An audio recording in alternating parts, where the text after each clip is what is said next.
Hoje eu vou dividir com vocês uma história minha pessoal de uma grande superação.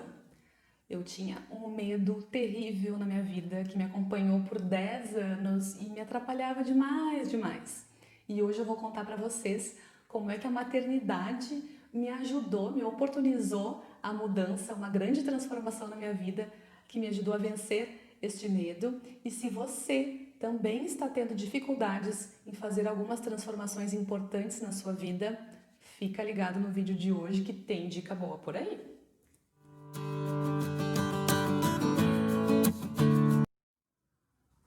Olá, sejam muito bem-vindos a mais um vídeo do meu canal Pitocos e Pitacos. Eu me chamo Fernanda Minella, sou psicóloga e mãe do Antônio e da Catarina. Ele tem 5 anos de idade e ela já tem 3. São os meus pitocos e minhas grandes fontes de inspiração, muitas vezes para conteúdos aqui para o canal Pitocos e Pitacos. Bem, gente, hoje eu vou dividir mais uma história minha pessoal de uma grande superação na minha vida.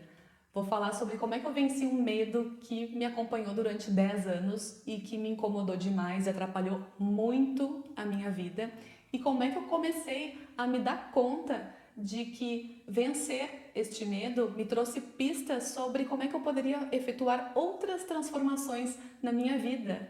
E hoje eu estou aqui para poder dividir com vocês, porque se você também estiver passando por alguma situação que você queira fazer uma transformação na sua vida, seja uma transformação de hábitos, seja uma transformação de estilo de vida, uma transformação em relação à sua vida pessoal, à sua vida profissional, enfim. E se está sendo muito difícil para você conseguir efetivar essas mudanças, pode ser que você esteja esbarrando aí em algumas questões que hoje vocês vão descobrir, certo? Pois então, deixa eu contar para vocês a minha história. Quando eu tinha lá os meus 18 anos de idade, geralmente os adolescentes, os jovens dessa fase, eles têm um grande objetivo na vida, uma grande meta, que é a autonomia, que é a independência.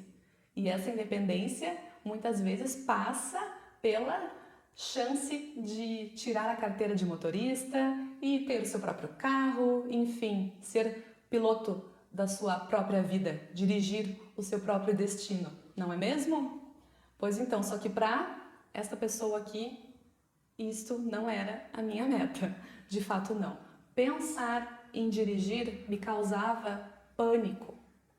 Pensar em eu me colocar atrás da direção de um carro me causava uma extrema ansiedade. Eu sentia taquicardia, eu sentia o meu estômago embrulhado, eu sentia um nó na garganta, eu sentia as minhas mãos frias e suando. Para mim era inimaginável a hipótese de eu estar dirigindo no trânsito de uma cidade grande como Porto Alegre, onde eu morava, e não tinha absolutamente nenhum tipo de confiança nas minhas habilidades para poder dirigir um carro. E assim fui eu lá para tirar a carteira de motorista, porque embora eu tivesse muito medo, os meus pais me deram essa oportunidade. Como é que eu poderia recusar uma oportunidade assim, né? Tirar a carteira, é um dinheiro, já quis aproveitar naquele momento, mas olha, eu fui, não vou dizer a palavra aqui para vocês, mas sabe aquela palavra que começa com C e termina com ando? Eu fui daquele jeito, com muito medo. Enfim, consegui fazer a prova teórica, chegou na parte prática, né, das aulas. Todas as aulas para mim eram um grande, imenso sofrimento e eu me tremia e tinha muita dificuldade de me concentrar, muita dificuldade em relação à minha atenção. Precisei fazer aulas extra. Quando eu consegui, enfim, chegar ao momento de fazer a prova, não passei de primeira, passei de segunda, enfim, estava eu com a minha carteira de habilitação, que para mim nada mais era do que um documento de identidade, porque era só para isso que eu usava. Eu não me aventurei durante muito tempo a tentar dirigir um carro, porque eu de fato havia desenvolvido pânico, uma fobia, né, que na verdade é um medo irracional, uma fobia, e que paralisa, né, que nos deixa extremamente reféns deste medo. Quem já passou por uma situação de pânico ou fobia sabe bem do que eu estou falando, que é uma sensação terrível, muito, que nos imobiliza de uma forma e prejudica muito a nossa vida funcional, a nossa vida social. E assim, segui apenas carregando aquela habilitação como um documento e sempre com aquele fantasma que me acompanhava. Quando é que eu ia conseguir pegar um carro? Quando é que eu ia conseguir, enfim, de fato, usufruir da minha conquista? E foi deixando para lá, mas sempre aquele fantasma era uma sensação de que eu não estava realmente confortável com aquela decisão de não dirigir.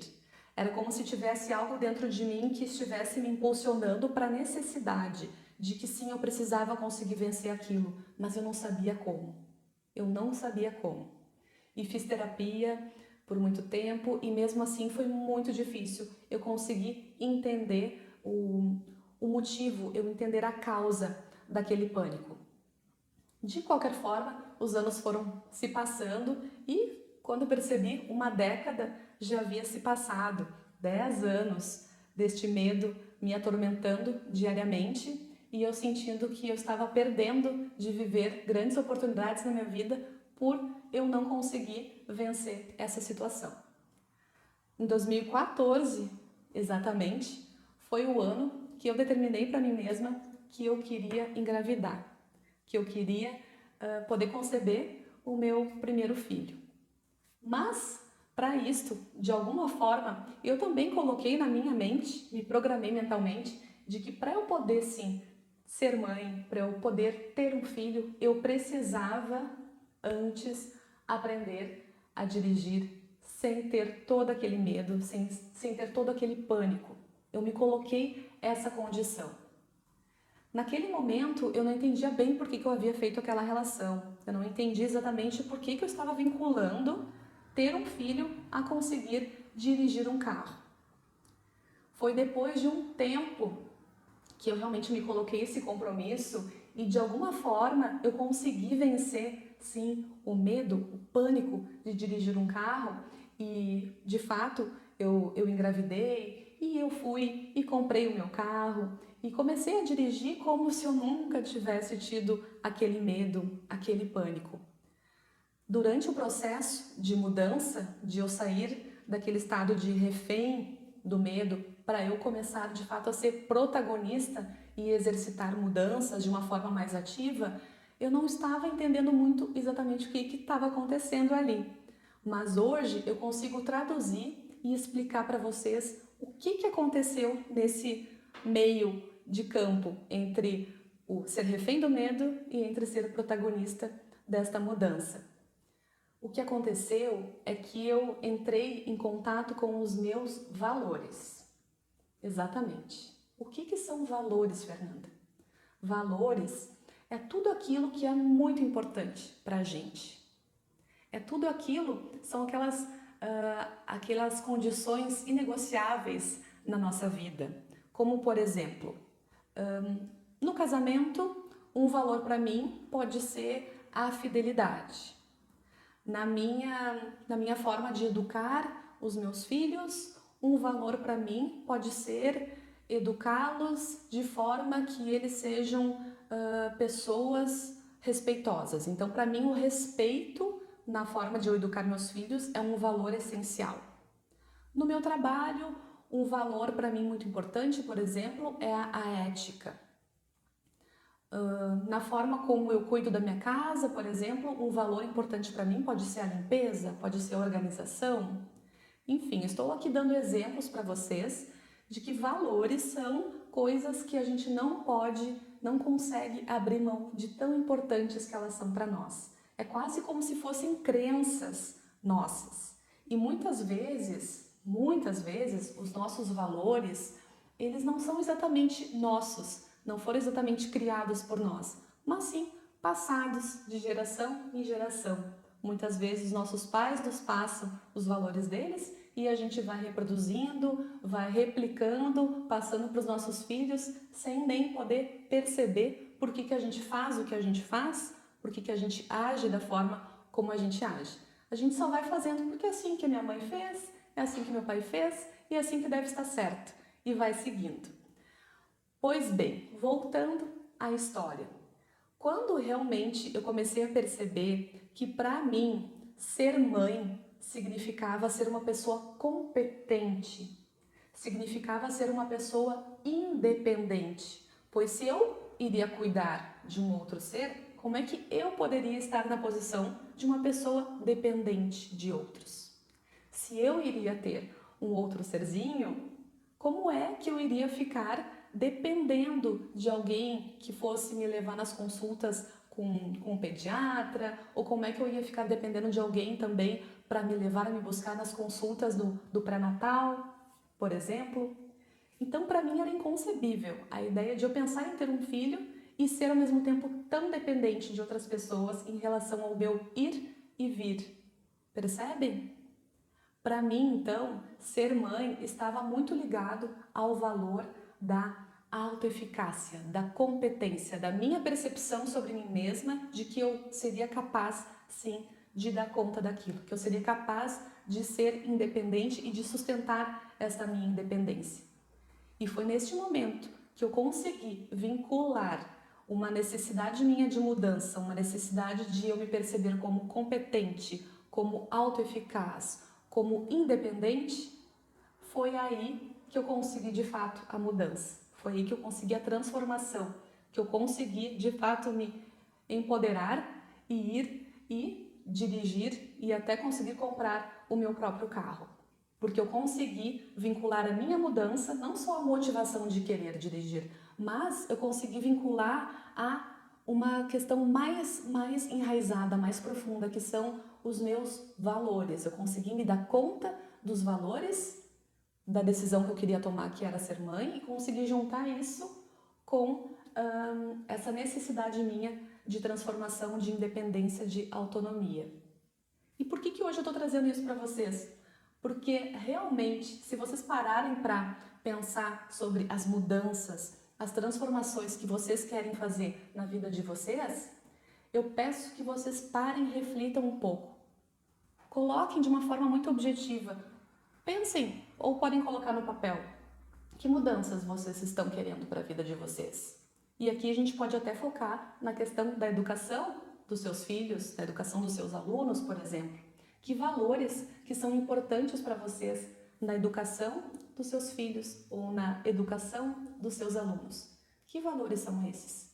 Seriam, por exemplo, disciplina? Seria segurança? Seria o valor da felicidade? Seria o valor da organização? Enfim, quais são os valores que você não pode abrir mão na educação dos seus filhos? Ou na educação, de novo, de seus alunos.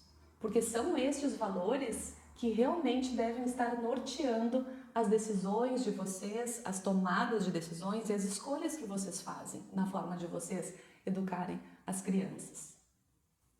E mais, quais será que são os valores do seu companheiro ou da sua companheira na educação dos seus filhos? Será que esses valores são parecidos, fecham com os seus, ou são valores antagônicos, completamente diferentes? Já pararam para pensar nisso? Muitas vezes a gente sente que o processo de educar não está fluindo, está truncado, está sendo difícil, porque muitas vezes as mães estão olhando para um lado, estão rumando para um norte, os pais podem estar indo para outro, os avós, as avós estão indo também para outro lado, e aí realmente são valores muito diferentes que estão norteando decisões, que estão norteando comportamentos também muito diferentes. E fica a criança no meio desses adultos que cada um tem os seus valores e são muito diferentes.